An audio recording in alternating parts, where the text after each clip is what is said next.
Vince, how closely do you watch the charts? Not as much as I used to. I pretty much have of the mentality now that once I've made the record and turned it in, my job is done. There's really not a lot I can do. And well, when I first started making records and having them come out, I was, who added it? What station? How many points are they worth? And I counted the points, and I made worried myself into a frenzy, and I'm the last one to find out how far it's gone up the charts. When you really like believe in a record or something, and it doesn't do as well, or it's not doing as well on the charts, I mean, do you say, that promoter's not doing his job, or something? There are certain cases. There's been radio stations, across the country, different ones that be a big station and could have helped the record go a little higher, and so on and so forth. But I mean, if they like it, they'll play it. If they don't, they won't. And it's no big deal. I'm just having a big time making records, and if you like it, fine. If you don't, fine. There's one story that the record company used to get a kick out of. There's this big hard station in Washington, back in Seattle.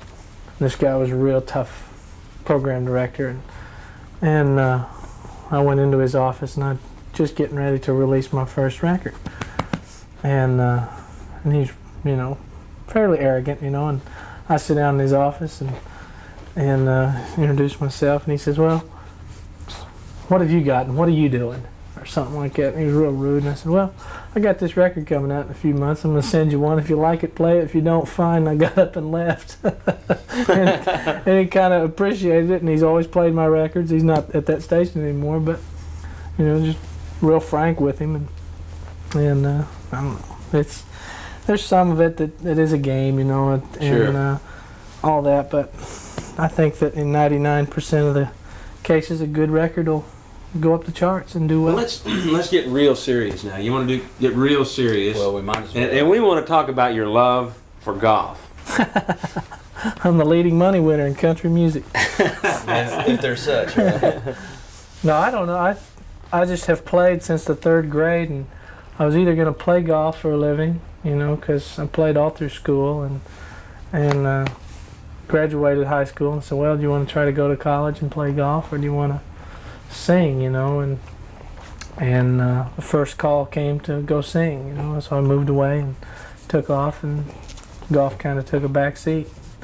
But I still play all the time. Still a real part of your life. Oh, big time. I play in a lot of tournaments throughout the year and help raise a lot of money for charity, and I've won a lot of stuff. I've gotten to play with some great golfers. Played Sam Snead last week, and Lee Trevino, and a lot of the tour guys. All the Oak Tree guys I know fairly well, and play with them some. And it's just that's my.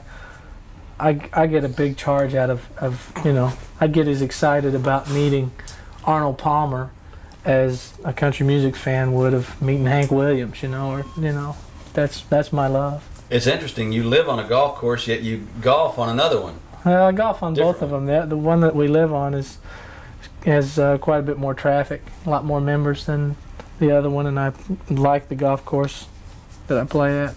I play at both of them quite a bit. And you play alone some. Let's talk about that. Is that just kind of, what do you think about it? You think about golf, or do you think about music when you're playing golf? Oh, it's just, I don't think about anything but golf, and it's a great release, and I'm real fortunate that I do have quite a few friends that I'll still go play with, and we have games, and guys that can play good, and we play for a few bucks here and there, but it's great to have the release just to get away from music totally. I can go there and I can be with my golfing buddies, and we don't talk anything about music. We're talking about golf clubs and swing weights and shafts and balls and just everything, that has nothing to do with music. And I have the same group of friends that I play basketball with, that we have a standing game 2 or 3 times a week at lunch at this small college here in Nashville, and it's all athletic guys, and we talk about basketball, and one guy's the commissioner of one of the leagues here, and one of the old guys that played with us has moved to Chicago as the Big Ten commissioner, and some Vandy players, and so once again I sit there, and a couple of the guys are the sports writers, and they got all the inside dope on who's going to do what and who's leaving here, and and it's great too. Vince, I've heard on the radio the guys, they will say that you're from Norman, but now I want you to clear this up once and for all. You were born in Norman, right? I'm from Texas. No.